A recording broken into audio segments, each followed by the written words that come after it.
Today we are learning Parshas Bechukosai. It is the last Parsha of the book of Vayikra, and the majority of the Parsha deals with the consequences of our Jewish behavior.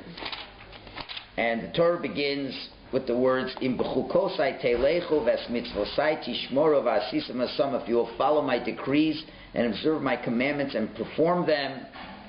Then the Torah goes on and lists all the amazing blessings that will happen. The rains will come on time. The land will give its produce. You'll have tremendous financial success. You will dwell securely in the land. You won't be afraid of your enemies. You'll be victorious in battle. I will turn my attention to you. I'll make you fruitful and increase you. I will establish my covenant with you. Amazing things. It'll be just great. But if you don't listen to my words and don't do, then all kinds of Holocaust-like predictions are written clearly in the Torah. It's like black and white.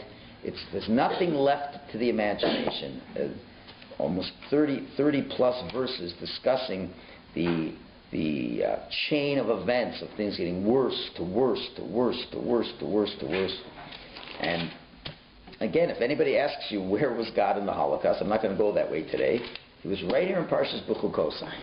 He said it straight and out, and people who are ignorant of the Torah ask those questions. That's not where we're going today, but that is the bulk of this Parsha. But we're going to focus on the beginning, the positive parts.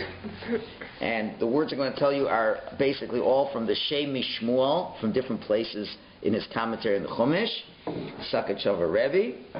And we're going to analyze just the first pasuk, just the first verse, as the rabbis explain it. It says, "V'im bechukosai telechu." If you will go, telech, you will walk, you will follow my chukim, my decrees. Ves mitzvosai tishmeru, and you will keep my mitzvos. V'asisem osam, and you will do them. So again, we should just so the first pasuk. So why does it use the word telechu? V'im bechukosai telechu. If you will walk in my chukos. Why doesn't it say, as it says later on, if you will do my chukos, if you will do my decrees? Right? Why to express the performance of chukim as walking, as moving, telech? That's the first question that we'll see. Rashi will touch on that. And also, it seems there's a great significance to this chukim idea as opposed to other things. Now, just to review, there's three types of expressions we use in the Torah. There's something called mitzvos, something called mishpatim, and something called chukim. So mitzvos, when you say the word mitzvos, it refers to mitzvos that deal with our worship between ourselves and Hashem. Keeping Shabbos, kashrus between me and Hashem. Usually when you use the word mitzvah, generally it means mitzvah between you and Hashem. Mishpatim are usually laws that are between man and man that are logical. If you damage someone, you got to pay back. That's logical. Laws of jurisprudence, I don't, keeping kosher, I'd never be able to think that, Between me and Hashem is a certain area of law. Another law, what Hashem has to deal with people. Okay, honoring your parents, I could figure that one out. But then there's a third group called chukim, a chok. A chok means something that's not logical, something we cannot comprehend. We have no idea why God gave us such a mitzvah. It just doesn't. If you were making up religions, that's the last thing you'd think about. To put black boxes on your head and on your arm. I can't understand that. I can't understand why, if I have some wool and linen mixed together, that I can't wear that. What's bothering anybody? I'm not even ingesting it. Okay, conscious, you say maybe it's something God doesn't want me to do something in my body. Okay, this is on top of your body. Right? Para Duma, the red heifer, that the person who's involved in making the person pure becomes impure while the impure guy becomes pure. These things just don't make any sense. Those are called chukim. And the Torah is saying, Im bechukosai telechu. If you will walk in my chukim, and then the next steps, that's the name of the parsha, bechukosai. That means to be the critical first step. It's extremely significant. So why is that so significant?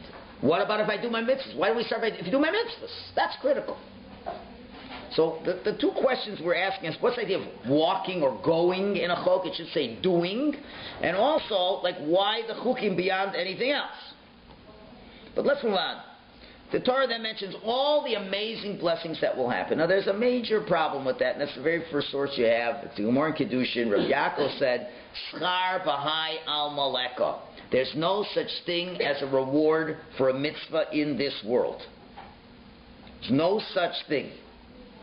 In other words, if you do a mitzvah, you cannot be rewarded for it in a physical way as a true payment for the mitzvah which you do, because a mitzvah is a spiritual, uplifting experience, and its performance deserves measure for measure a spiritual reward. All right, spiritual rewards cannot contain themselves, sufficiently in physical blessings. You did something, a mitzvah is a spiritual thing, so the reward has to be spiritual. Something physical can't be. Let me get a simple analogy to understand this idea. Let's say a person is carrying around $1 million bill, if they would make such a bill. He's got $1 million bill. He's walking through the desert. He's thirsty. He really would like to drink something. He walks by, there happens to be a Coke kiosk in the middle of the desert. And he's mamish thirsty. So he says to the guy, how much is the Coke? The guy says, $2. It's not bad for a desert, $2 for a Coke. That's pretty good. He says, okay, here, you got change for $1 million? He says, no, we don't carry any change. So what am I to do? Well, either you give me the $1 million or you don't drink it. Well, a foolish person would say, here, take the $1 million, right? He drinks the Coke, he feels good. Then when he gets to civilization, man, there was $1 million he could have used that he just gave away for a Coke. So the same thing, when you do a mitzvah of Hashem, the currency of reward, is so amazing. It's such a spiritually contained reality. If you want to get, you can't pay it. There's no rate of exchange here. It's like getting a Coke for $1 million. So Hashem said, do you want me to give you a Coke for $1 million? Do you want to waste it all on that? You just can't. That's what it means. Schar b'hai al maleka. There's no such thing as the reward for mitzvah in this world. It's just not possible for that to happen. So all the commentators ask, well, if that's the case, and that's a rule we have, this parsha seems to go against that rule. The parsha says, if you do the mitzvah, here's the reward. Finish. If anything, this is the proof the opposite. God does give you rewards in this world. If you do my mitzvahs, all kinds of physical blessings.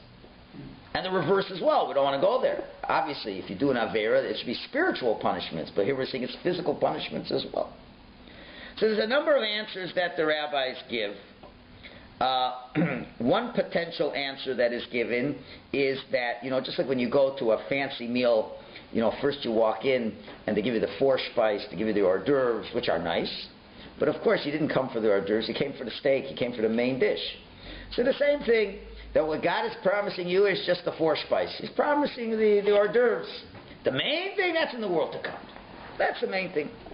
So that's one answer they give, but that's a problem because we never get to the main thing. The Torah is not mentioning the main thing. It just talks about the hors d'oeuvres. It's kind of unusual. If you do the mitzvahs, this is what you get, hors d'oeuvres. So say something about the main dish. The Rambam gives another answer. He says that there's no way a human being cannot comprehend what the reward is. So these blessings mean that the fact that you did a mitzvah, God will do for you if you do a mitzvah. Hashem will allow the environment you live in to allow you to continue to do mitzvahs. In other words, if you're a person who gives tzedakah, so the reward for tzedakah, that's in the next world. Forget it. You can't get any reward in this world for it. But what Hashem does, since He sees you doing mitzvahs, and He wants a reward in the next world, so He'll give you physical blessings that aren't a reward for the mitzvah, but will enable you to continue to do more mitzvahs. In fact, if you give tzedakah, Hashem will give you more money. Why? That's not a reward. That's not a reward. It's just enable you to continue to do more mitzvahs. That's all. Since I see you like to do mitzvahs, I let you be able to do more mitzvahs. I'm not going to make you go flat broke. Now you can't do the mitzvahs anymore. But the reward, that's not a reward. That's just the wherewithal to continue to do mitzvahs. And that's all the Torah is telling us. The wherewithal to continue to do mitzvahs. That's a second answer. A third answer, the Shalom HaKadosh, says like this. The Torah is telling you spiritual rewards. Right? When it says rain, it's not talking about physical rain. When it says the land will give you fruits, these are symbolisms, allegories of spiritual things.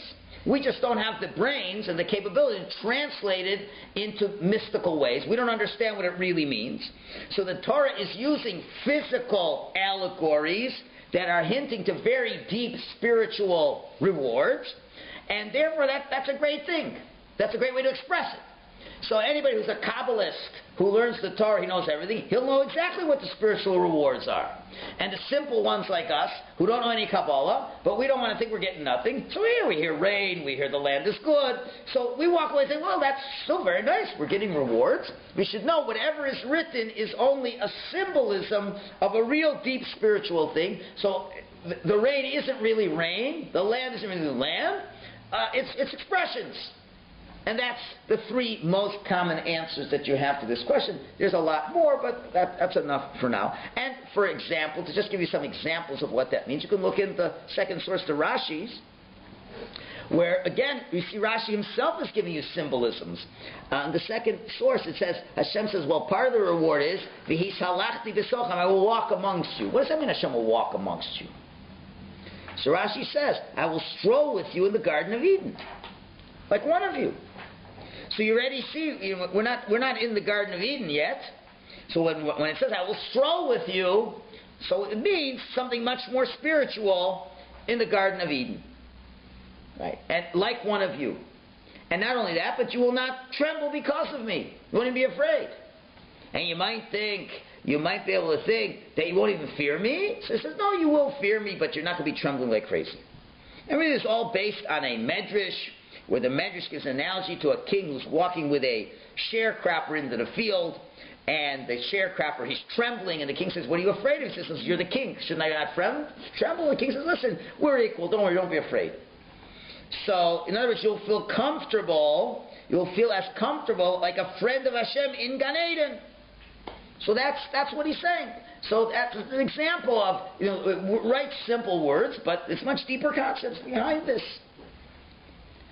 Okay, now, of course, the Torah goes on in the blessings, and it says a very interesting clause that after all the great blessings, I will walk with you, I will this, I will that.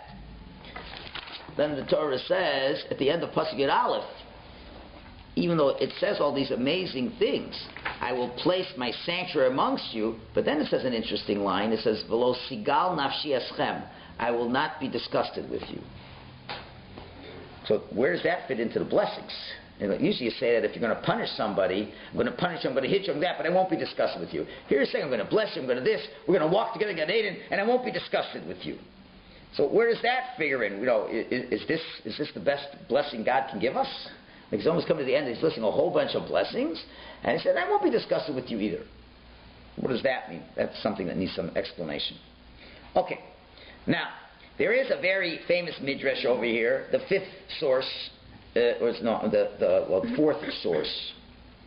fourth source over here. The Medrash is troubled with the word Bechukosai telechu, you will walk, go in my chukim. So the Midrash says the following, and you could look at it inside. I'm going to just barely just paraphrase it. There's really two Midrashim. It's Midrash number 5, source number 5, and source number 4. So we'll start with number 5, and then we'll go to number 4. Number 5 says, it's not talking about chukim, shatness, and those kind of chukim. We're not talking about decrees you can't understand. There's another kind of decree. It's called the decree of the world. In other words, the natural way of the world, the way God decreed the world to be. If you'll walk within the orders, the decrees of nature, like for heaven and earth, then everything will be fine. So if you will walk within the orders of the universe, there's an order of the universe, there's rules of the universe. If you walk in the rules of the universe, right, then everything will be fine. So the question is, what is that supposed to mean? What does that mean? Why does the Midrash deviate from the simple interpretation? Right? So that's, we have to understand, but the one we're going to spend most time on is the fourth source. Fourth source, the Midrash gives 4 interpretations to this idea of going with the chukim. And the Midrash is telling us, we're talking about King David. And when King David said, the pasuk, I considered my ways and turned my feet unto your testimonies. The Medrash gives 4 interpretations. Number 1 is, David said, Sovereign Universe, every day I used to plan and decide that I would go to a particular place or a particular dwelling house, but my feet always brought me to the synagogues and the houses of study. Therefore it says, and I turned my feet unto your testimonies. So King David said, no, whatever my plans were, I always ended up coming to the shul. Whatever my plans were, I always ended up going to the study hall. And that's what it means, Bechukosai telecho, telecho. I always wound up walking in where you wanted me to walk. In your statutes, in your laws. I ended up going to your place, not to my place. That's the first interpretation. Second interpretation rabbis give is, King David said, I calculated the reward of mitzvahs, the rewards given for doing mitzvahs. I calculated the loss of doing an avera. And after all that thinking, I always ended up in the right place. Third interpretation, I looked at what you wrote in the Torah in this week's Parsha about the blessings that happen to you if you listen to God and about the curses, and I ended up in the right place. All these ideas, telecho, I always ended up going in the right place. And the fourth one, he says, I looked at all the blessings. The blessings start from the letter Aleph to the letter Tav, going through the whole alphabet. I looked at the curses. The curses go from the letter Vav to the letter Hey.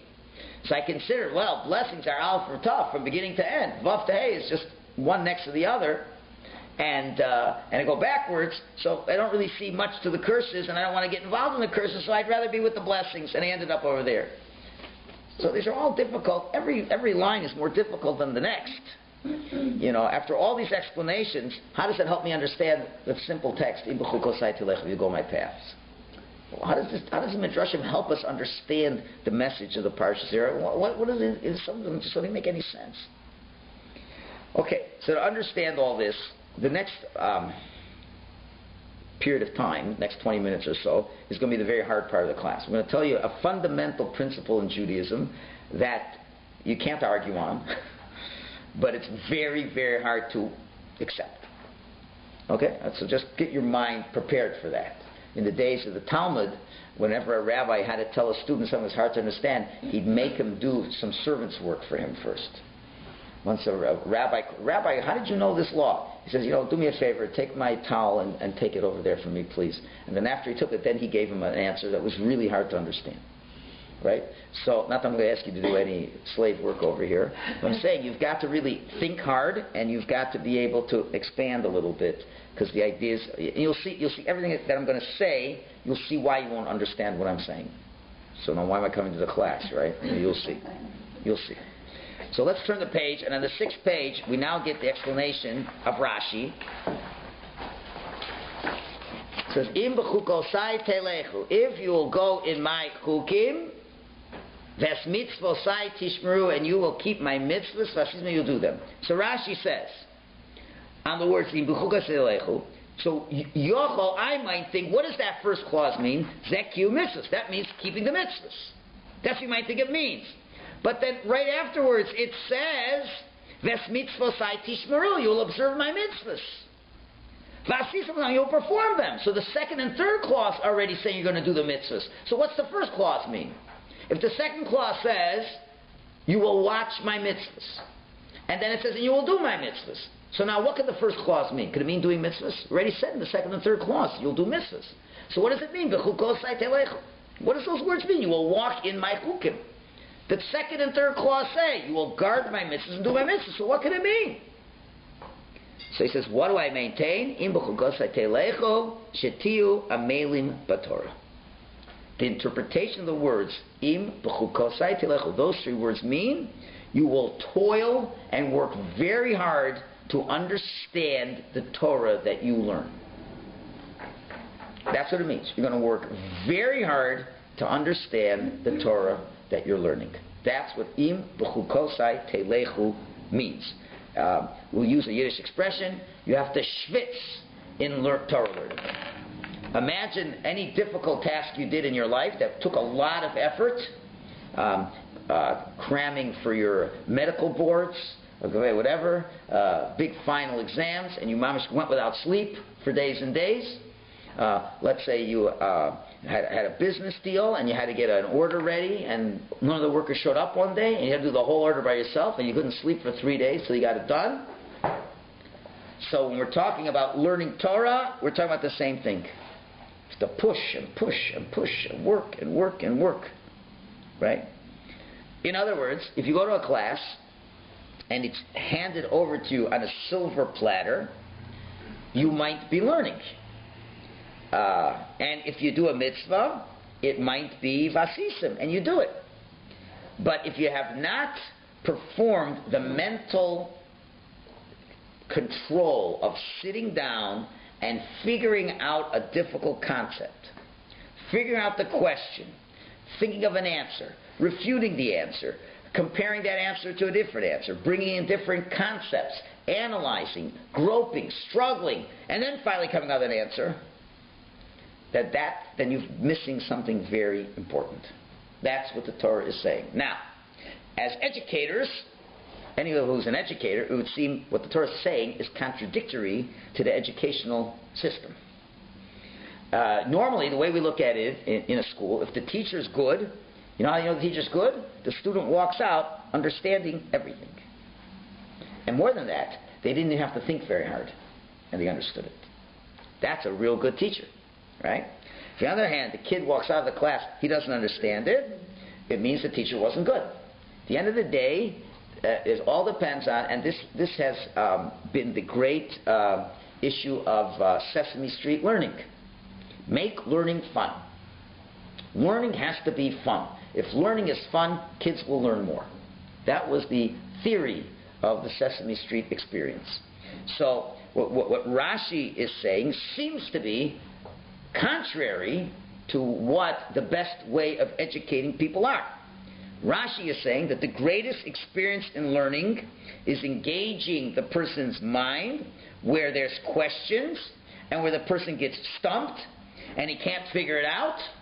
And he spends hours and hours and hours trying to get the concepts together. And at the end of the day, hopefully he gets it, and maybe at the end of the day he doesn't get it. And that's what has to happen. That's what the Torah is saying. Now, first of all, that's hard for many people to just understand that idea, which we'll have to explain. But also, if you're talking about working hard at something, if you have different aspects of mitzvahs. Remember we said there's mishpatim, those are laws that make sense. Chukim are laws that don't make sense, right? So where would you say it makes sense to say you should toil and give effort to, in which kinds of mitzvahs? To the ones that make sense, because at least after all the struggling you'll finally get some sense out of it. Just because it makes sense doesn't mean it's easy to make sense, but after you struggle you come to the sense. But if it's a chok, if it's a mitzvah you can't understand, well I can't understand it anyway no matter how much time I spend on it. So why apply it to that? Just like King Solomon said, he's the smartest guy, I can't figure out Paraduma, I can't figure it out.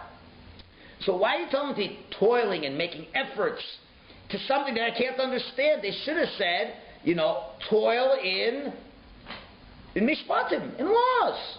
In laws that make sense. And then go work hard and try to figure them out. Chukim, I'm not going to figure them out no matter what. It doesn't make sense if anywhere to struggle to try to get something and to come out with an answer, it should be something where you have an answer. A mishpat means here's the mitzvah and this is the reason for it. Some reasons may be easy, some reasons may be hard. It's hard, so work on it more until you get it. Now you'll get it. It's a mishpat. It's mitzvah, you understand. A chok is mitzvah, you'll never understand.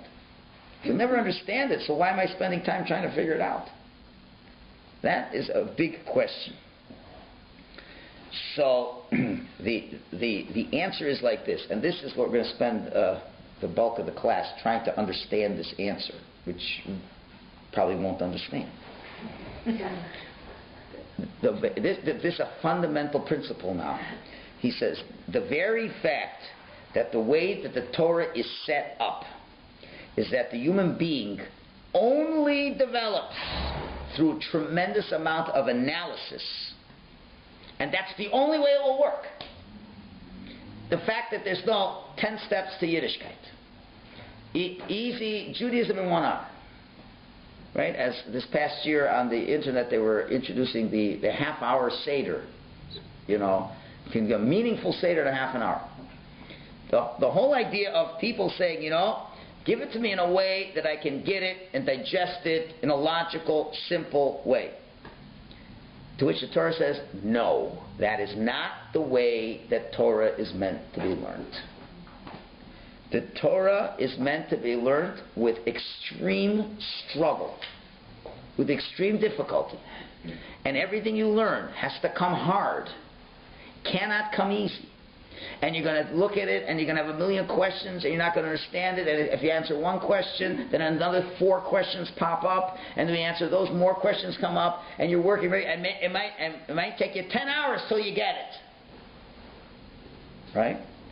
That is a law of the basic first step of Judaism. That law itself is a chok, is a not understandable concept. That is the chok. We're not talking about the red heifer. I don't understand the red heifer. We're not talking about shatnez. I don't understand shatnez. You know what we don't understand? We don't understand what the Torah is telling us. This is the chok. The chok of Torah is that you got to work hard till you get the Torah. And if you get it easy, that's not Torah. And you ask any educator, they'll say you don't know what you're talking about. What are you talking about? Make it with nice charts and diagrams and pictures and this and that, so it'll be like butter. It'll be like on a silver spoon. Let it come easy to them. It'll be enjoyable. It'll be fun. And the Torah is saying, no, you have to be amelim baTorah. You have to work hard in Torah. It's got to come with a lot of sweat and toil and effort, and 10 times you think you're going to give it up and you're not going to get it until you finally get it. Sweat and toil and tears and effort. And that kind of Torah that comes in, that will ultimately be the source of all blessings in this world. That's step 1. We're starting off the parsha. Okay, we have finished 3 big books of the Torah now. By this point in time, we really know most of the Torah you need to know. The next 2 books, really, I don't want to minimize them, God forbid. If you know the first 3 books, you're pretty good. Because if you learned, like 95% of what you got to know in Judaism, it's all there already. We know about korbanos, all the animal offerings. You know about all the mitzvahs between man and man. You know all the chukim. You know just about everything. A few more little things when you go to Eretz Yisrael, we'll tell you a couple more things. But the basics of Judaism, you're done. And really, in all intents and purposes, a lot of the rest of the Torah would not have need to have been written had the Jews not messed up. So really coming to in a certain way, the end of the 3rd book, on a certain level, is we basically are finished with the Torah. If you don't mess up, Jews, we only needed another 2 parshas, we'd be done. We're basically done with the laws. So we're coming to the end. So okay, the bottom line is, look at this whole beautiful Torah. Now, we're talking about blessings, we're talking about curses. You want to live in a blessed state? Step 1 is to understand the mitzvahs and do the mitzvahs. Step 1 is work hard to try to understand what is going on. That is step 1 of the whole process. And if you walk in and it just comes in easy, you've missed step 1 already. That concept is a chok. That is the chok. Im Bechukosai telechu. That's what Rashi is saying, and you'll see in a minute. It's not far off base pshat. That's pasha pshat. If you go with me with the chok of learning Torah, and you could say, well, I don't understand. What do you tell me? Okay, you want me to stay busy to stay out of trouble. Well, the Mishnah Pirkei Avos says, good is Talmud Torah with work, because the 2 of them keeps you away from sin. Well, let's think of other ways to keep away a person from sin. Right? But, so what's the idea? The idea, it's a very hidden idea. Right? But what the Torah is saying, the key element in spiritual development through Torah does not come from the information alone that you get from the Torah. That's not what's going to change your life. The information is not going to change your life. What is it? It's the process of how you got the information that is going to change your life. It's not the product of Torah, it's the process of Torah. You say, just give me all the laws, tell me all the mitzvahs, tell me why I got to do them, make it easy, self-study course, online, and I'll get it. You tell me what to do, and I'll do what I got to do, and that's it. But the answer is Hashem is not looking for a person to become an Encyclopedia Britannica of Torah, or now a Wikipedia of Torah, whatever you call it, right? That's not what Hashem's looking for. He's looking for someone to become a scholar that toils and troubles with researching and trying to analyze it and make sense of it, and that is called Amal Batorah, toiling in Torah. The growth in Judaism doesn't come alone from the knowledge, it comes from how you got the knowledge. And I'm telling you, you ask educators, they will not accept this. Just tell me what to do. Make it easy. Make it easy. Just tell me step 1, step 2, step 3, and that's it. So when the Torah says, Im Bechukosai telechu, isn't referring to the mitzvahs that we think, shat is mitzvah we don't understand. It means if you go in the chok of the Torah, in the law of the Torah, of how you learn Torah, that we don't understand necessarily why it is so, but it is that way. And to the degree that we work hard to understand and labor through the Torah, we develop much more spiritually just by the experience of sweating out to trying to understand something. That is what it's saying. So it can come out. 2 people can go into the study hall and learn. One's a genius and one's average. They both come out at the end of the day, they figure out the explanation of the Gemara. One guy took him 3 hours to figure out. The other guy took him 15 minutes to work it out. At the end of the day, you ask them the test. They both know the information the same. Who is of a higher spiritual character will be the fellow who took 3 hours to figure it out, and not the guy that took 15 minutes. Doesn't mean to say that brilliant people are doomed to not toil, because you could just give them higher level things that are harder for them to figure out. You know, with this is the chok of the Torah. Why is it that that's what we got to do it? That's the chok. That's the chok. You know, even though we can't understand why it has to be a way, but at least we can analyze the benefits that come out of it. There are benefits, and that's what the Medrash is going to start talking about, which we're going to get into in a minute. There are benefits to this. The why is not easily understandable, although we'll try, hopefully, before the class is over, to give you a little bit of the why. Why do you keep kosher? Because God said so. Well, you know, there are benefits to that, and we could explain some of the benefits of keeping kosher. I think we did it in one alternative class. You know, if you keep kosher, you're able to understand Torah better. There's certain tumah that doesn't exist. Those are the benefits. But why it has to, we don't know the whys.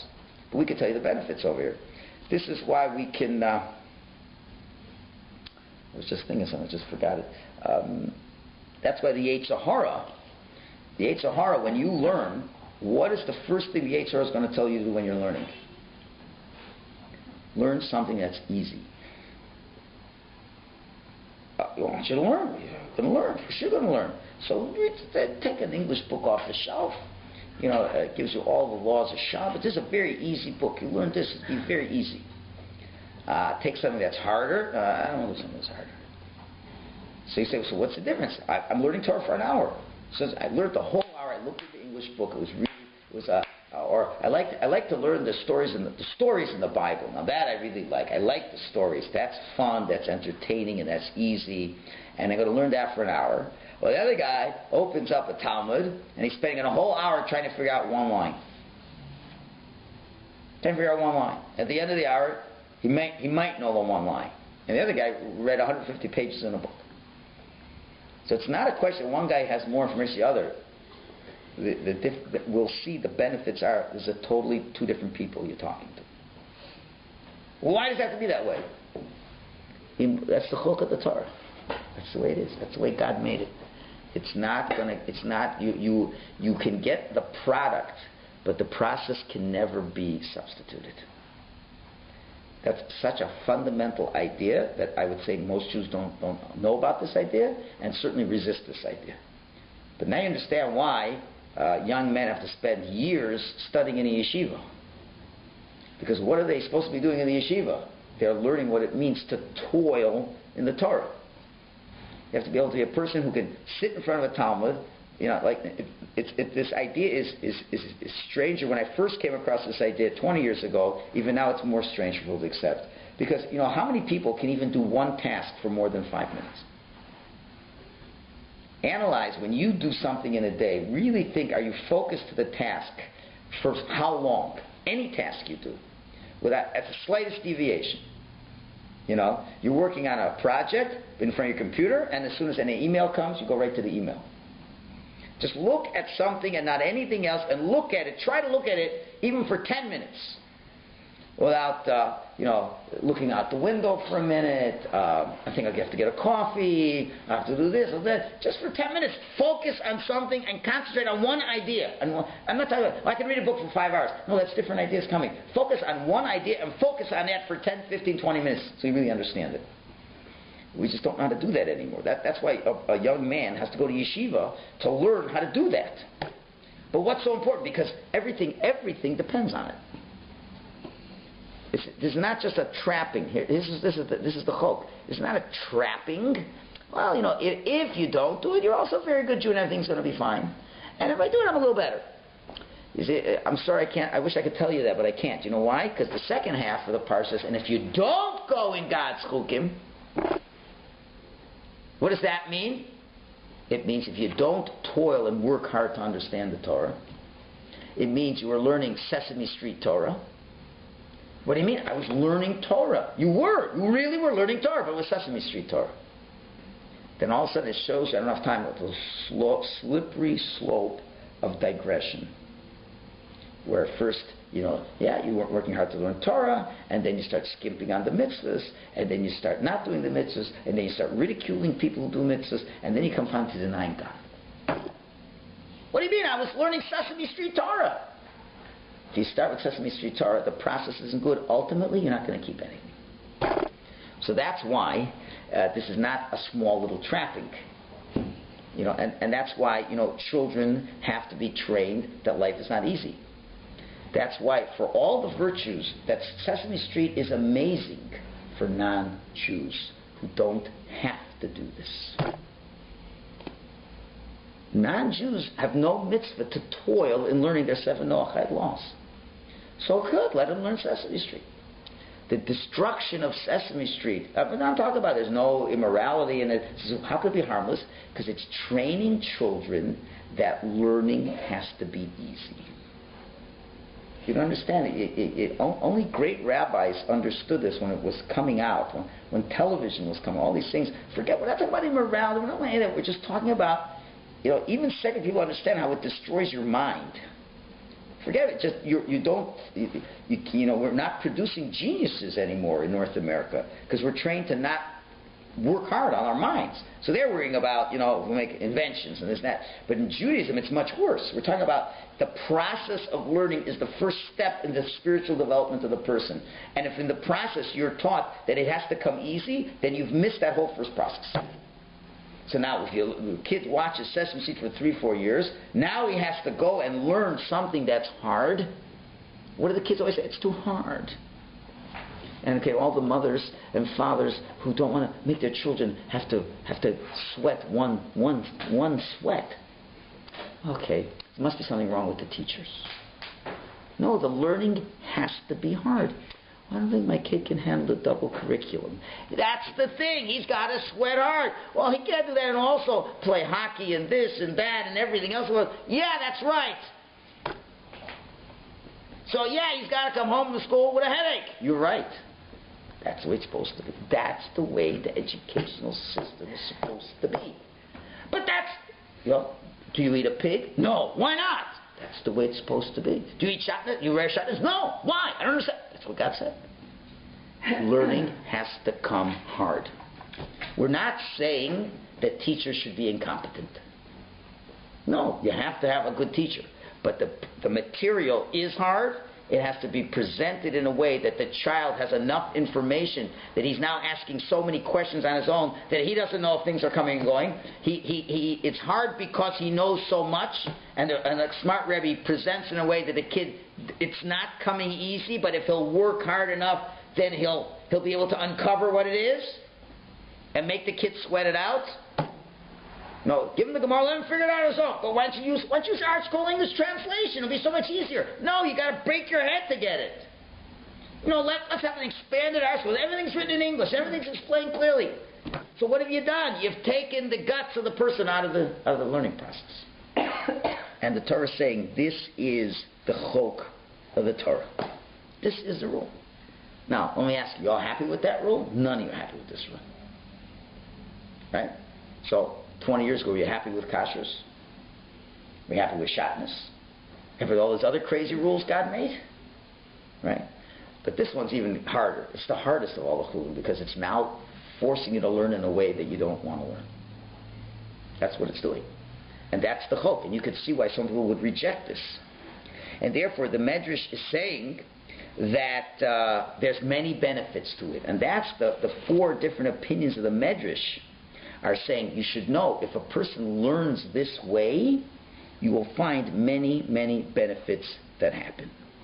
So let's go over the first. Well, I don't know if I'll have time to go through everything, but I'm going to get to the idea.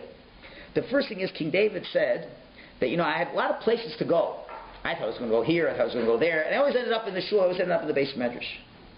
So what that means is that when a person toils in the Torah, one of the benefits is that you're removing yourself from the desire, from the physical realms, and it immediately transforms you into the realms that have more spiritual values.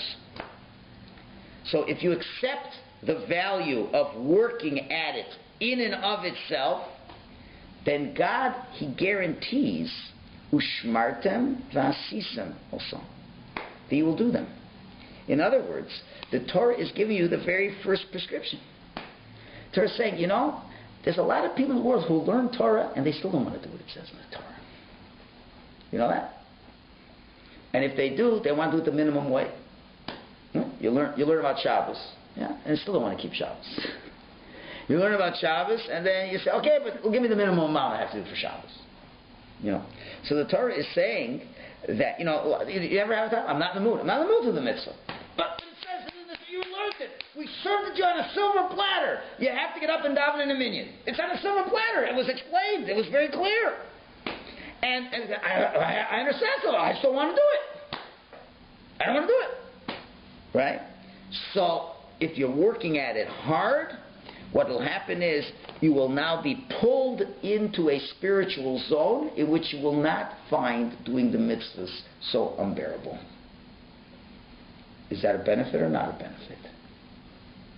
Right? And that's what the rabbi said. So what's the what? It seems we're giving the reward. What is the reward? He's saying, you know what the basic reward is? Im Bechukosai telechu. The reward for toiling and understanding is as mitzvosai tishmeru. First of all, you really will understand those mitzvahs. And you will do them. As it says in Pirkei Avos, schar mitzvah, mitzvah. Source 7. The reward of a mitzvah is a mitzvah. What does that mean? The reward of the mitzvah of learning Torah the way you're supposed to be learning it, the reward is that you will now want to do the other mitzvahs. And as in Pirkei Avos it says the next source, that more beautiful is 1 hour spent in tshuva and good deeds in this world more than all the pleasure of the world to come. He says you will do a mitzvah in this world and you will enjoy it like the world to come, even better than the world to come. Because you'll be so in sync, so in touch with the mitzvah. So, we gave a number of answers. What do you mean? There is no such reward for mitzvahs in this world. Right? How can you get a reward for mitzvahs in this world? So we gave all kinds of answers. But now, the question is answered in the most simplistic way. You can get a reward for mitzvah in this world. You know what the reward is? That you really like doing mitzvahs. You don't say, I'm not in the mood. The reward for toiling and working hard at Torah means that once you've got it, you've got it. And then it's never such a thing, I'm not in the mood to doing the mitzvah anymore. If the reward is as mitzvosai tishmeru, you will understand the mitzvahs, you'll be in sync with the mitzvahs, vasisam, something you'll do them, and then, of course, then there could always be, even if you want to do mitzvahs, then physical things and circumstances can prevent you, then the rest of the parsha, and nothing will prevent you from doing it because you really want to do it. Don't you think that's the greatest reward you could ever have? You learn Torah, but you don't want to do what it says. Doesn't anybody ever feel that way anytime? You learn Torah, you have to daven in a minyan. The minyan's early in the morning. I don't want to get up so early. I don't want to go to minyan. But wouldn't it be great if when you learn it and then you want to do it and you don't have that struggle anymore? Because now you're in a different zone. So the fact you're in a different zone, now I want to do it. That itself is the greatest reward of a mitzvah that you can't experience in this world. That you're enjoying doing the mitzvahs. And then of course, yes, then those incredible rewards in the next world, that'll be in the next world.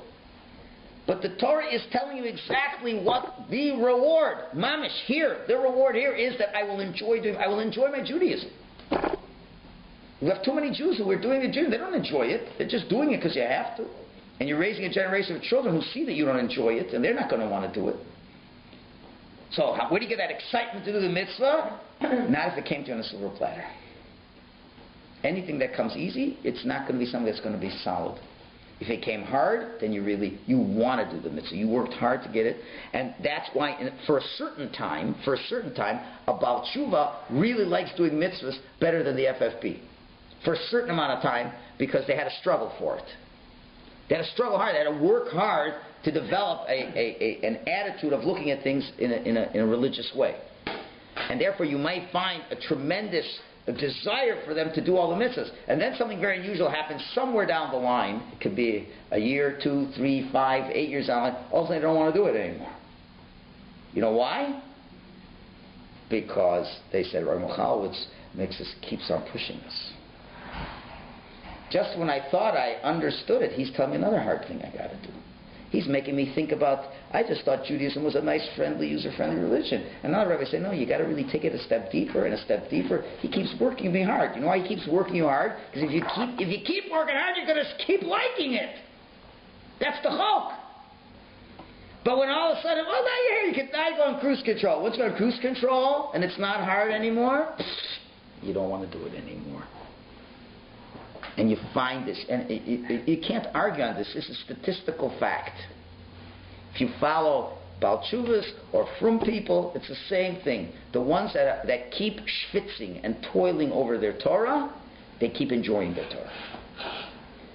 You know, and that's why you become Baal Tshuva, and good, and I keep looking at my art school my whole life. You keep looking at your art school your whole life, eventually you don't want to do the mitzvahs anymore. You know, this minyan goes too slow. We need a faster minyan. Because all of a sudden, you know, Shabbos is ending too late. We gotta end it on time. It's early, the Muslim opinion. What happened? What happened to all that excitement of, you know, I don't have to give that much tzedakah. What happened to all that you want? Because you wanted everything to be easy. That rabbi makes it so much easier. So let me go there. I'm not saying he's a bad rabbi, but he's not feeding you what you need. You need process. Process never ends. Never ends. Process never, ever ends. When it becomes easy, you have to start making it hard. So now you did the mitzvahs, okay. So now start learning how to read Hebrew. Oh, that's going to be hard. Yep. That's going to be hard. I'm going to break my teeth. Yep. That's what you have to do. But when you break your teeth and you learn how to read Hebrew, then you're going to want to daven. You're going to want to daven. You know, just look at the English. I'll just look at the English.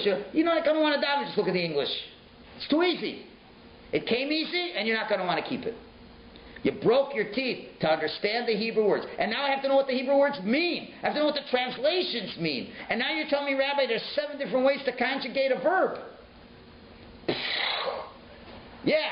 But when you finish doing that, and you know it, then you know it. And then you're always going to pray slowly, and you're going to enjoy it. That's the difference. And then Rabbi says, no, it's time you started learning Talmud. Talmud, it's written in Aramaic. So, that's really hard. So, and you start reading that. And I'm telling you, the people who keep taking the next thing and are breaking their heads, those are the ones that keep on what? Doing the mitzvahs. And once you say, I don't have to break my head anymore, in the secular world, the whole idea is you work hard, then to coast. I went to medical school, I did this, I did my training, I did all this. Now I just do the same thing over the rest of my life and get a lot of money for doing that. And they end up being very unhappy people. You got to keep on taking the next challenge. Now, in the secular world, there's only so much challenge you can do at work. But in Torah, the challenges are never over. As soon as you've massed an area, I'll introduce a whole area that you're totally ill-equipped, and you're at the bottom of the pole, and you're going to have to work your head off again, over and over. You know, what do kids graduate university saying? Baruch Hashem, I never have to work hard again. It's this whole idea of hating the work to get to a place where you don't have to work.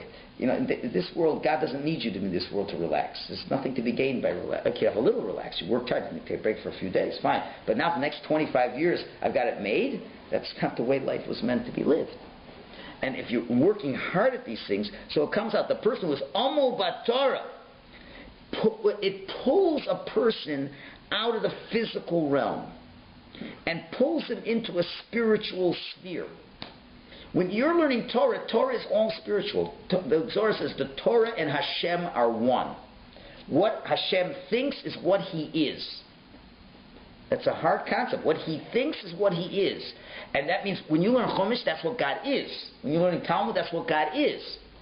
The more you learn about God, you're in a spiritual environment. Reading this Sefer is a spiritual zone. Pondering hours deeply, getting lost in the sea of the Talmud is lost in God's zone. You're enveloped in a spiritual aura. So then when you're in that aura, then it's logical to go and do a mitzvah. But if I'm sitting back and I'm sipping on my pina colada on a Chase lounge chair and I'm looking at the English translation of the Mishnayos here, oh, it's so interesting, I find this very interesting, you're just still in a physical zone. You haven't gotten into a spiritual zone yet. You're still a physical person. A physical person doesn't relate to spirituality. So what's this Shabbos business? What's this Shabbos business? Okay, it says I'm going to go to hell if I don't keep Shabbos. Okay, I don't want to go to hell. I'll keep Shabbos. But please, the minimum. Please, I'll sleep the whole Shabbos. That's too much. Whatever you ask is too much. Oh, I got to do that too. Okay, I got to do that too. All right. But to really do it, because you're not in the spiritual zone. So once you're in that spiritual zone, he'll want to learn about the mitzvahs, he'll want to understand the mitzvahs, he'll perform the mitzvahs. So now this reward is that you want to do it. And that's the most amazing thing that comes in this world. And that is a chok. That itself, people don't get it. They don't want to do it. It doesn't sit according to my normal mental reasonings. So the Medrash goes on and says, well, now we go to some of the examples. I don't have time to go through all of them. It's running late. But with David HaMelech, he was planning to go here, to go there. At the end of the day, I end up what? Going to the shul. I always end up doing mitzvahs. Well, he's going on this pasuk, Im Bechukosai telechu. If you work hard at understanding Torah, that will make you naturally gravitate to spiritual performance. Now, I may have had all kinds of physical plans in my head, but because of the fact that I plug away at Torah and I throw myself in a spiritual environment, that creates that I naturally gravitate to spiritual realms, and it's basically giving me a second nature now. I just go to spiritual things. That's all there is to it. Even though there might be other things on the agenda, it doesn't interest me. I'm going back to the spiritual. That's the unique quality of toiling in Torah. It takes a person out of the physical realm, pushes them into the spiritual realm, in which mitzvahs and understanding them only then become enjoyable. That's the simple step. It's transforming a physical being into a spiritual being. That can only happen through working hard at Torah. The second rabbi says that working spiritually, toiling in Torah, is the next thing. I considered a mitzvah, the benefit of a mitzvah versus the loss of an avera. What does that mean? It means I'm considering, every time you do a mitzvah, it means you get close to Hashem. Every time you do a avera, it distances you from Hashem. And the guy's already a spiritual being. He understands, I want to do the things that bring me close to Hashem. But even though he says, I consider all those things, but at the end of the day, you know why I'm doing it? It's a very interesting thing. A person can be spiritually narcissistic too, What do I mean? Narcissism means I do things for my own pleasure. So what if you're very sophisticated? So you have more sophisticated pleasures. What if you're so sophisticated you know that spirituality is the greatest pleasure in the world? And you know that a moment in the world to come is better than all the physical pleasure in this world. So what if you're just a clever narcissist? And you say, you know what, I decide to be religious. Why? Because I'm going to get the best pleasure one day when I'm up there. And I always want to have the best pleasure. And that's going to be the best pleasure. Now that's wonderful. We can even call you a tzaddik, but you're a tzaddik who's narcissistic. So what David HaMelech is saying is that, if you go in the statutes, to say you toil in Torah, even if you are a spiritual person, But when you hook into doing the mitzvahs, you're not even going to do it because you want to get to the world to come. You just do it. Why? Because it's the will of God. And this is what we call l'shem shamayim, doing things just for the sake of God, for no benefit to yourself at all, which is one of the highest levels a person can reach. Not only the first step does it take you out of the physical realm, and instead of wanting to go to the movie theater, you want to go to hear Rabbi Reisman give it. What are you doing on a Saturday night? We can go Saturday night at the movies, or hear a videotape of Rabbi Reisman at 10:30. You know what? We're planning on going to see the new Yogi Bear movie, this, and now we decided to go to hear Rabbi Reisman. Why? Because I naturally want to go to the spiritual places, because I'm a spiritual being. But the second rabbi say, not only are you a spiritual being, but you're a spiritual being not even considering that you're being spiritual because of the benefits that come to you. You don't even care about the benefits. You'll do it even if you wouldn't get any Olam Haba, you would do it. That's doing things just for the sake of doing them. That's a whole extra benefit. These are benefits that come out of it. You become a truer person in your relationship with Hashem. I don't have time to get on. And the last one, saying you could change the blessings to curses. It's the whole idea that tshuva makes all the averos, and turns them into mitzvahs. That the person who's supposed to get all the curses, that you did a lot of bad things and you're supposed to get a lot of curses, what happens is if you toil very hard, it could change them and turn them all into blessings. So that is the benefits that you have. And that's what the first... okay, hold on. So that's... We hear all the benefits that are going on over here. And this is where Torah wisdom is distinguished from any other wisdom in the world. This is where it just doesn't work. Any other wisdom, just read the book, get tested on it, you're finished. In Torah, it's not getting tested on, you're finished. It's important. You got to know what you learned, but how much time you put into it, right? What's really going on in the process is turning you in from a physical being to a spiritual being as well. And therefore, you have the ability to transform all the negative elements of the human and direct them into a proper direction. That's what Amelus in Torah is all about. That's what it counts as. So now, again, you can't explain this. It's just like it's hard to explain love to people who have never loved. You can't explain the transformation to a person who works hard in Torah unless you've been a person who worked hard in Torah. You just can't appreciate it. But we'll still try to give you a little bit of a psychological reason. So, just like we know we don't know the real reason for shatnez, we can give you some ideas, but we know it's not the real reason. So I'm going to try to do the same thing in the next 5 minutes. Give you at least to let your brain psychologically be happy to go to sleep at night with it, even though whatever I'm telling you isn't close to really what's going on, because that's a hook. This I told you, what I'm going to explain to you is what you're not going to like. You're going to walk out of the room, you're going to struggle with that idea. That's good. Now struggle on this idea for hours and hours and hours, and that'll be the chok. That'll be your omo. The rabbi gave a class. I heard what he said. It was very interesting. It doesn't make any sense. I'm trying to understand the sense of it. And now you're going to ask more questions, and this and that. Most classes, like if I give a class and you don't have any questions, the format of this class doesn't lend itself to it because unless you want to stay here for 4 hours. But if you walk out of this class and you don't have one question on your mind, then there's a major problem.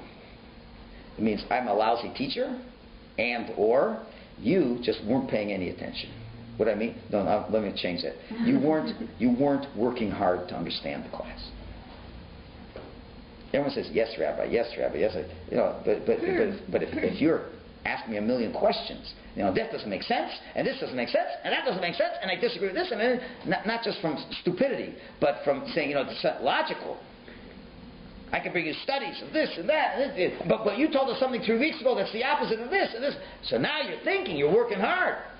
And then after you come home, you analyze the class, you send me an email, I have 7 questions on what you had to do, and then I respond to you, and then you have 5 more questions, and respond to you, this and that, and then, now you've been learning. Now you've been learning. If you just say, that's fun, that's good, that's fine, that's good, that's good, that's good, that's good, that's good. See, so then I failed. So really, really the best way, but you do have to have information. You have to be able to get the information. If I don't give you any information, then no process is going on here. But it gets to a point where we're going to say, okay, now I'm going to give you some information and work on it on your own.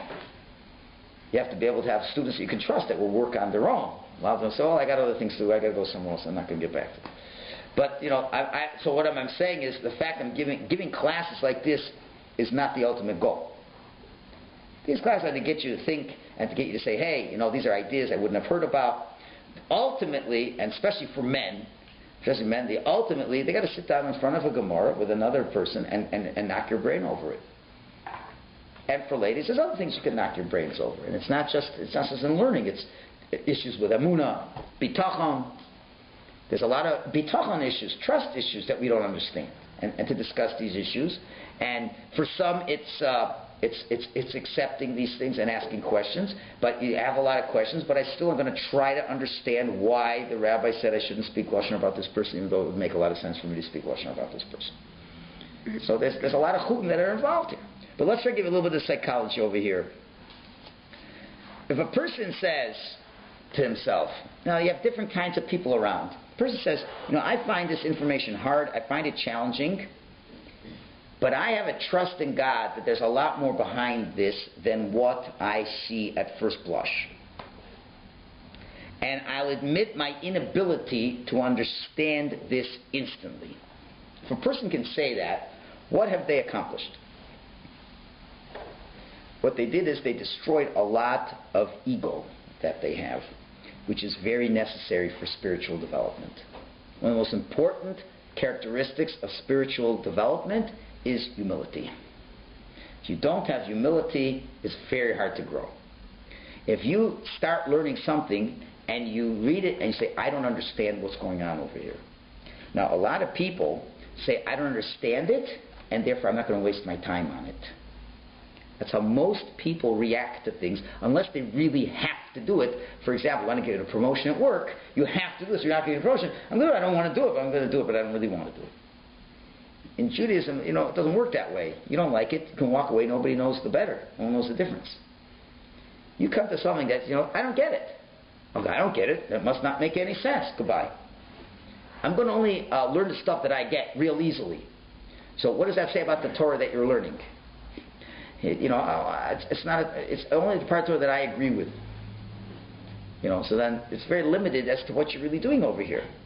The ability for a person to humble himself to the intricacies of the Torah, and not only that, but now I'm going to put a lot of effort to try to understand what I don't understand. That opens up a person to the holiness of Torah.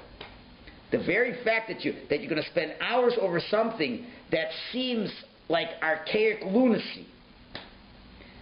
And other people say, this is a mishigas, doesn't make any sense. And that's really what a lot of the quote-unquote biblical scholars are, the secular biblical scholars. They just think the whole Torah doesn't make any sense. They spend their whole life trying to disprove it.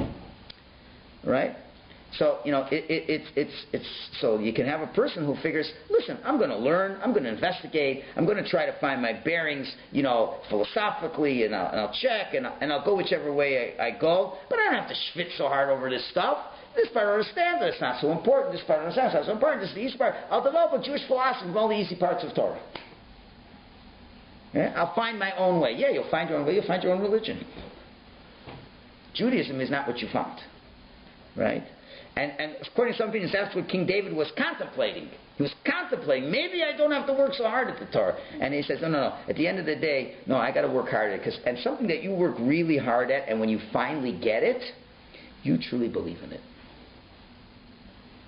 Who are the best proponents of Judaism? The ones who came to Judaism trying to disprove it. And they tried every which way to disprove it. And they were intellectually honest. And they found that every which way to disprove it, they were wrong, and Judaism is right. He is now the strongest advocate of Judaism. While the person who just was given Judaism and didn't have to work for it, you ask him enough hard questions, he's not used to dealing with tough issues. Yeah, it's not a problem. I guess I don't want to do it. In other words, the idea is if you've trained your mind to intellectually work hard at something, then that trains your body to work hard at something too. If your mind is not going to take things that's difficult, why should your body? And when your mind is working hard in God's Torah, you're swimming in a spiritual swimming pool. And you're coming out spiritual. If you're looking at this Torah, it's not hard, and a little bit here, a little bit there, a little bit of my own common sense, then it's not really spirituality, it's not what you're into. You could take the Torah and make it very physical. You can make it very physical and take all the spirituality out of Torah. You could say kashrus, right? You go kashrus, right? And you're going to be kosher and eat like a glutton. Okay, but everything's kosher. So how spiritual was your activity? Right? You're learning kashrus. You have to understand what's behind kashrus. There's a lot of questions. And you spiritually brought in the concept of kashrus. So now you're a spiritual person who not only keeping kashrus, but you don't eat like a pig. And then you don't have these issues where, so to speak, a kosher ice cream store is opening up somewhere, but it doesn't have hashgacha all the time. But what could be so bad about it? Because after all, there's some COR products that are kosher there, so let me go eat there. And if I can't, Judaism's terrible, it's because you haven't worked hard at your Yiddishkeit once in your life. If you'd work hard for something, you appreciate it. And you're in a spiritual zone, and then all those benefits will come out of a person. Okay, now I ask, is this making any sense? Does anybody have anything to ask? It's like you study algebra. Why do you want to study trigonometry? If you haven't got any use in your life to apply it, it's useless. To study algebra is studying Torah to adapt to your own personal intelligence, your lifestyle, whatever. That's the problem. That is the problem. That's the problem. In other words, if you learn Torah for your, very well put, if you learn Torah for your utility, then you've taken Torah and put it into your physical world. You have to learn Torah. Say, listen, this is the ultimate experience that you could have of knowledge and of God.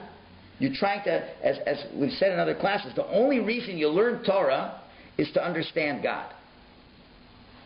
That's the only reason you're learning Torah, is to understand God and also to understand what the godly part of a human being is made up of. That's what all of Torah, and boiling it down to the simplest thing, is to understand that. And that's something that has to be only understood in a spiritual zone. And that can only be understood with the spiritual tools that are there. And it needs a tremendous amount of humility. To be humble enough to say, this is really hard, and God says it's important, so even though I don't know if that's important, I will work really hard to get to that point. And I'll ask questions. You don't have to be easy. You don't have to say, well, I agree with everything you say. Rabbi, you ask a lot of questions. The more questions, the better. You find it hard, good. And the harder you're working at it, the more you are getting into a spiritual zone by disrobing your arrogance and humbly getting into a spiritual zone that permeates your whole existence. Right? Yeah? How would you define hard learning? Because what's hard for one person... Whatever is... Okay, it's a good question. Whatever is beyond the zone of... Whatever provides the student with a healthy disequilibrium. And that's the best answer I can give you. Put yourself in favor. A healthy disequilibrium. For one person, learning... Everyone's different. With someone else is enjoyable. It's like they love the banter and the back and forth. For another person, getting up early in the morning to do Yomi is very hard. Right. Other people, it's easy to just sit back there and listen. Again, no matter what you learn, we're not saying that Torah learning has to be painful. We're saying it has to be hard work. Don't make a mistake. We're not saying you have to be crying the whole time you're learning. You have to say, it's got to be something that you have to exert every brain muscle to get it. Right? And you can't be lazy. That's what it's saying. Now, it can be enjoyable, and it should be enjoyable. It should be where you enjoy the struggle. You enjoy the process. But it's got to be a process. It can't be, I start to learn, and I get it right away. Everything I learn, I get right away. Then you're not going to grow in there. You got to learn something that's harder. And you find with children, you can see, certain kids where certain things come easy to them. All of a sudden, they get something that's not easy, and they become failures. You look at, let's say, a kid who could read really well. He's the top kid in the class, grade 1, grade 2, grade 3. And then all of a sudden, math. Done. Let's say a kid's good at math, and even good at reading, but not good at, processing, the oral processing. You know where he gets caught when he catch a kid? Story problems. Story problems in math. The kid's good at math. The kid's good at reading. Why is he failing math now? Story problems. Because now he has to learn how to read the words and understand what he's reading and apply it to math. But that's hard work. But you've got to do that kind of hard work. So you can't just learn things that come, it's easy, man. I get the answers right away. You can enjoy the banter, but you have to realize, I don't know. After learning it for 10 minutes, I don't understand it. And after 20 minutes, I don't understand it. After an hour, I get it. You know? And you'll find the way Gemara is designed, it's specifically designed that way. If you ask any educator, a second educator, to devise the Talmud, they would never have written it the way the Talmud is written. It's written, the first page is written assuming you know the next 80 pages. Why'd you write it like that? Because it's not supposed to be easy. You got to read it. I don't get it. Keep going. Just keep going. And I don't get this. That's fine. Just keep going. Till you finish the whole book. Oh, I'm beginning to get some of this. Now, review the whole book again. And a second, and a third, and a fourth, and a fifth time. And then you're going to get it. You know why? Because that's the way life is too. The problem is, if you don't learn this way, there's a physical way of living your life, there's a spiritual way of living your life. You can be married to somebody all your life, you still don't know who they are. Because you look at that person for everything that's easy. Yeah, we're like that. We have many common interests. We like Italian cuisine, and we like the color red, and we like to work out, and it's great. But anything deep to the other person you've never bothered, but then all of a sudden when the other spouse says something that's philosophically with you, let's just not talk about that. We're having such a good time. Let's not talk about this. And the real person that you're married to, you don't even know who they are, because they happen to have a philosophy more of this, and your philosophy more of that, and that starts to grind on each other. Let's just keep religion out of this. Let's keep, we have a good marriage. We try to really avoid anything in depth with each other, and that's how our marriage stays good. Because if you really start getting into the kishkas of another person, you got to work hard. But the benefit is you really know that person at the end of the day. And then after years pass, and when the commonality of simplicity isn't so pleasurable anymore because your nice, darling, sexy wife is on an old bag and the secretary is much more beautiful, then all of a sudden you have some other ideas in your mind. Because I never really married this person, I just married this external thing, when the external things can come and go. But if you are part of that person, that takes a good marriage takes Bechukosai telecha. You got to work your head off. You got to sweat. You think you understand the parsha of your wife? You don't understand the parsha of your wife. And even when you think you understand it, she throws in 5 more questions you don't understand now. Everybody says before they get married they understand the 10 commandments of marriage. They know all the rules of marriage. You ever laugh when you go to these Shavuot brachas where the guy's best friends tell him ideas about marriage and they never got married? He goes, start learning the chukas of marriage. It's a mitzvah. Marriage is a mitzvah too, and it's a lot of chukim to it. And you got to work very hard to understand the next person. The Torah is just a microcosm of life. The Torah is God created the world from the Torah. So if the Torah is complicated, the world has to be complicated. You want to be able to get through complicated things in life? You got to work hard at it. Any relationship that doesn't take hard work is not a relationship. Let me reframe that. It's not a Jewish relation. It's not a Jewish marriage. A Jewish marriage has to be complicated by nature because each partner has a body and a soul. That already complicates things tremendously. And what you think is a soul, you better work hard to understand what a soul is. A soul has 10 different spheros. You have to analyze the 10 spheros and how much of this does everybody have in their sphera and how this meshes with the other one. It's a complicated thing. Living with people is very complicated. But it's meant to work hard, get it, be humble enough to realize you don't get it, and then you get into a spiritual zone, and then you can deal with that person that's over there. So and the benefits are like incredible. The benefits are incredible. How often, do we have people that are knowledgeable in Torah, but have trouble in translating into action? How do we have people that no matter how much information you give them, they're always still not sure? You have people like that. The answer is because they haven't worked hard at assimilating their Torah knowledge that they're being brought to them. They haven't been able to make that jump to the next point. And that's what you're wondering. I don't know, I'm learning this the whole time, and it's still, not sure if I should do this. You know why? Because you haven't really worked hard at it. You really haven't asked enough questions, haven't really delved deep enough to say, till I really get it. And then when you really get it, you really got it. So this is the Chok. So as we leave this class, you're going to walk away a little bit, I don't know, is that?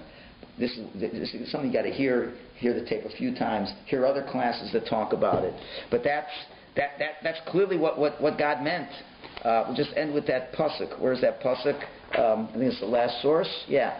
King David says in Psalms, Torah Hashem Tamima Mishivas Nafesh. The Torah of Hashem is perfect. It restores the soul. Edus Hashem Nemona Machimas Pesi. A testimony of Hashem is trustworthy, making the simple one wise. So the Shem Yishol asks, you tell me that Torah is a testimony, right? The Torah is a testimony. Well, there's certain laws in being a witness. In being a witness, there are certain laws. You know, if you go to a Jewish court and you write your testimony and hand it in, is it accepted in Jewish law? You write what you saw. I wrote what I saw. You wrote it. Is it testimony? Not at all. It's not accepted at all. What if Moshe Rabbeinu told you something that happened, and you go to court and said, Moshe Rabbeinu told me this happened? Is it accepted in Jewish court of law? What if something really did happen? It really did happen, but you didn't see it, but you said it happened. Is it admissible? It's also not admissible.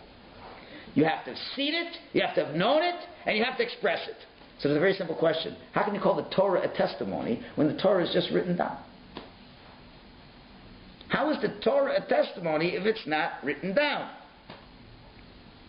Right? The answer is, Torah is only a testimony when a Jew who learns it, lives it, and expresses it, and speaks it. Then that's a testimony to what the Torah is all about.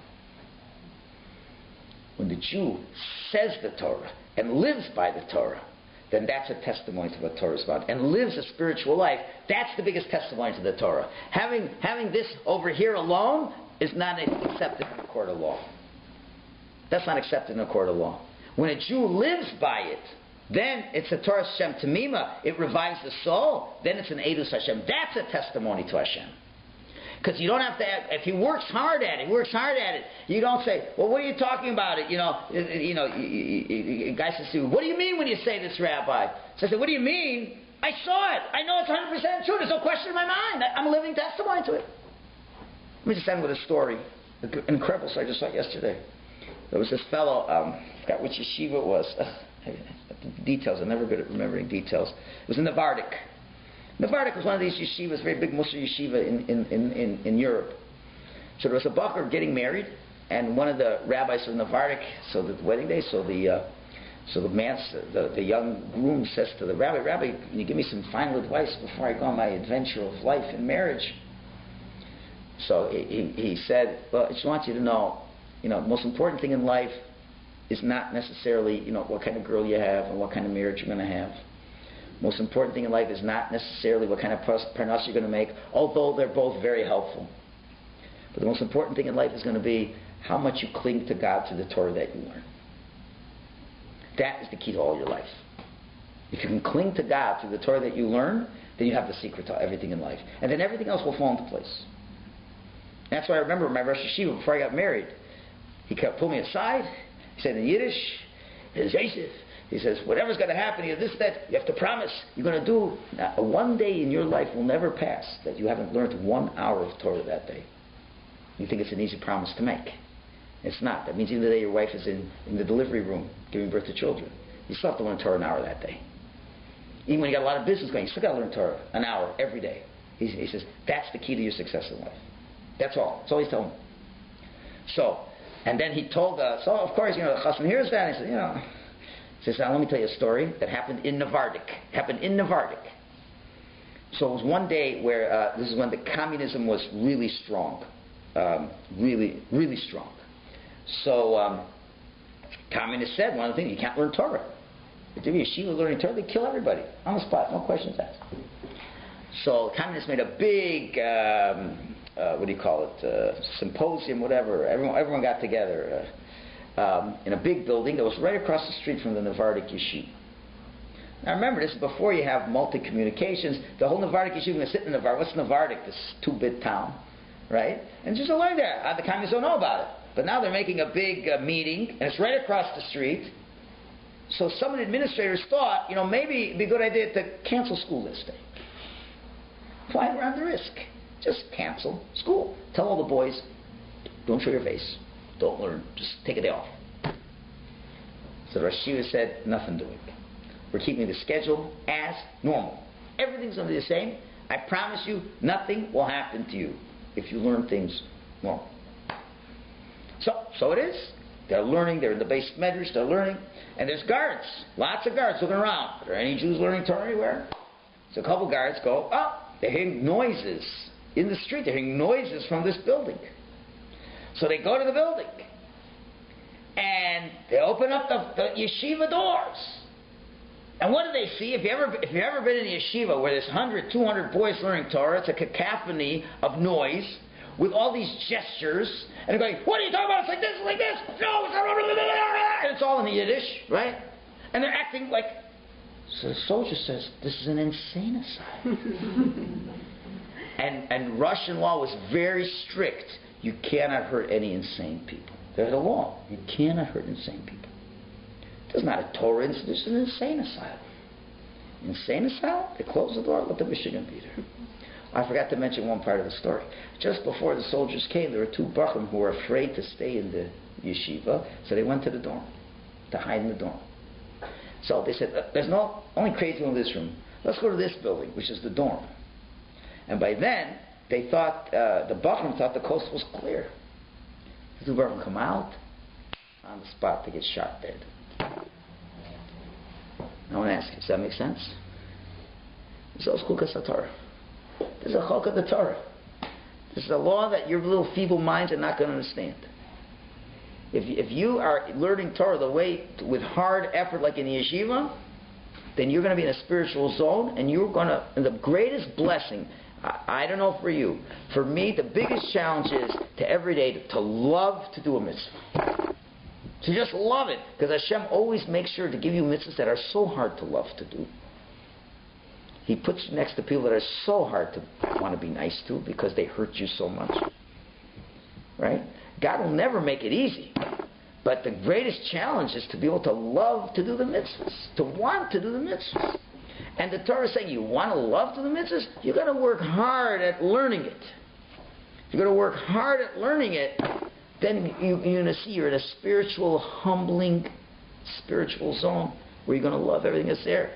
I don't buy it because it's a chok. But the results are there. The fact is those who work hard for it, enjoy it. The ones who don't. And that's a fact. And that's the ultimate blessings. And that's why, unfortunately, we then go to the terrible, terrible destructions that happen. How can we stop such destruction? Well, maybe it's because Jews didn't this. Maybe it's only for one reason. Jews didn't want to work hard at their Judaism. And then it's a slippery slope all the way down. So Hashem should bless us that we should, in this week, be involved. And this week's parsha, we start tonight. The fifth week of Sfira is what Midah? Is Hod. Hod. And Hod is humility. And that's why Lag Bomer, which is in 5 days, we know Rabbi Akiva's students all died during this time. Because as hard as they worked, there were certain areas maybe they could have worked a little harder in. On their level. They didn't work hard enough. Right? But it all stopped on Lag Bomer, because Lag Bomer is the 33rd day. It's the meat of Hod. Humility of humility. To be able to learn certain lessons, you've got to work hard and be very humble to work hard at understanding something. When you have that humility, then the destruction can stop. So it's no coincidence. It all fits into these parts. You're coming up to Shavuos. You want to get the Torah. You think the Jews got the Torah. They came out of Egypt, boom, they got the Torah. They had to work really hard to get the Torah. It's not a question of getting the Torah. It's not a question of learning the Torah. It's wanting to do it. And loving doing it. That's what we're losing in a generation where we've almost lost it. Our kids do not love doing Yiddishkeit anymore. You know why? Because they don't see their parents working too hard at it either. And their parents haven't pushed their kids to work too hard at it. This attitude, we can't stress them out. I'm not saying you have to not to be careful about it, but to not stress them out at all, then that's what you get. You raise children who just don't care about Yiddishkeit at all. So it's hard to create that balance, to show the love for the child, show importance to learn. And if it's hard, then maybe the father should say, maybe it's hard for me too. Let's both work on it hard together.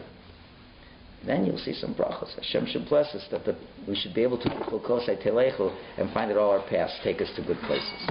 Okay.